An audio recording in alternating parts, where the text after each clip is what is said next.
सरमायाकारों का एतमाद बढ़ने लगा। स्टॉक मार्केट ने नया रिकॉर्ड बना दिया। 100 इंडेक्स 86,000 पॉइंट्स की सतह उबूर कर गया।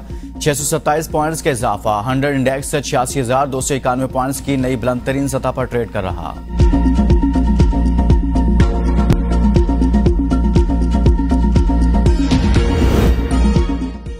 स्प्रे काम आया न दीगर हिकमत अमली। रावलपिंडी में डेंगू बेकाबू। जिला इंतजामिया का डेंगू इमरजेंसी नाफिज करने का फैसला। केसेस बढ़ने लगे। डेंगू से बचाव के लिए फौरी इकदाम की हिदायत। नोटिफिकेशन जारी।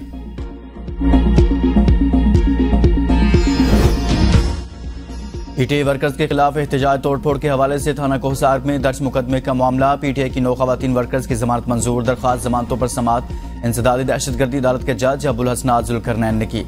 अदालत ने दलाल सुनने के बाद गिरफ्तार खवातीन की 30 हजार मचलकों के एवज जमानत मंजूर कर ली।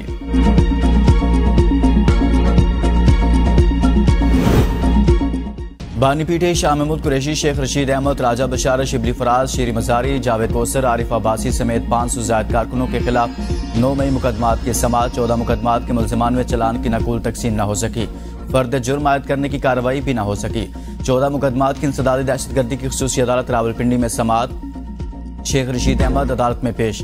अलीमीन गंडापुर, जरताज गुल, आजम सवाती और पीटीआई के दीगर मरकजी रहनुमा जमानत पर हैं। जीएचक्यू हमला केस की समात 19 अक्टूबर। दीगर 13 मुकदमात की समात 4 नवंबर तक मुलतवी। तोशाखाना 2 केस। बुशरा बीबी की जमानत दरखास्त पर समात कल तक मुलतवी। एफआई के केस में प्रोसिक्यूटर मुकर्रर करने के लिए 1 हफ्ते का वक्त देने की सजा मुस्तरद। इस्लामाबाद हाई कोर्ट के जस्टिस मियां गुल हसन औरंगजेब ने रिमार्क्स में कहा, कल तक प्रोसिक्यूटर मुकर्रर करके अदालत पेश हों। जमानत केस में इल्तवा नहीं दूंगा।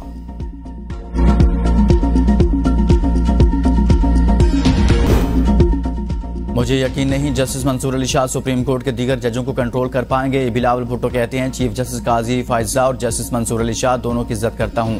माजी में भी कह चुका, मुझे एतमाद नहीं मंसूर अली शाह जजेस को कंट्रोल कर पाएंगे।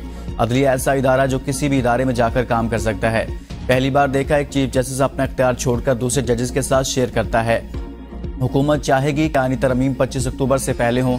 जब आईनी तरमीम ला रहे थे उस वक्त मखसूस नशिस्तों का तफसीली फैसला जारी हो गया। आईनी तरमीम मंजूर कराने की जल्दी नहीं। पहले दिन से मौक़िफ़ है कि आईनी तरमीम के लिए इत्तफ़ाक़ राय पैदा किया जाए। मौलाना फजलुर रहमान के साथ इत्तफ़ाक़ राय चाहते हैं। पीटीआई के लिए हमारे दरवाजे हमेशा खुले हैं।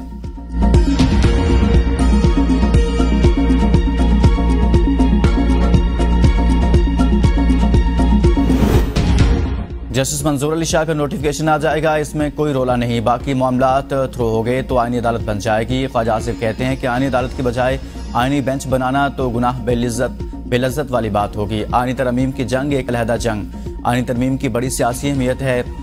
आईनी तरमीम का पहला मुसवदा तवील था जो हमने कम किया। नवंबर में आईनी तरमीम का मुसवदा मीडिया पर भी जल्द आ जाएगा। जेयूआई का मुसवदा हमारा तैयार करता है। नंबर्स पूरे होने पर इजलास की तारीख का ऐलान किया जाएगा। जेयूआई सेंटर कामरान मुर्सा कहते हैं, हुकूमत से मुलाकात के वक्त हमारा मुसवदा मुकम्मल नहीं था। हमारा मुसवदा तैयार है, मौलाना साहब तय करेंगे शेयर करना है या नहीं। हमारा मुसवदा इंफरादियत पर मबनी नहीं। 76 साल में आज तक कोई काम हम अच्छे तरीके से करने में कामयाब नहीं हुए।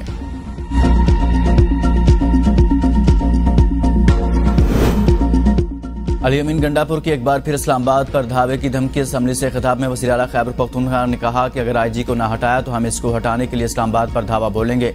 अगर बानी पीटीआई ने हुक्म दिया तो अगला टारगेट शहबाज शरीफ का बेडरूम होगा। हमने डी चौक पहुंचने की कॉल दी और पहुंच कर दिखाया। बानी की हिदायत के लिए केपी हाउस चला गया।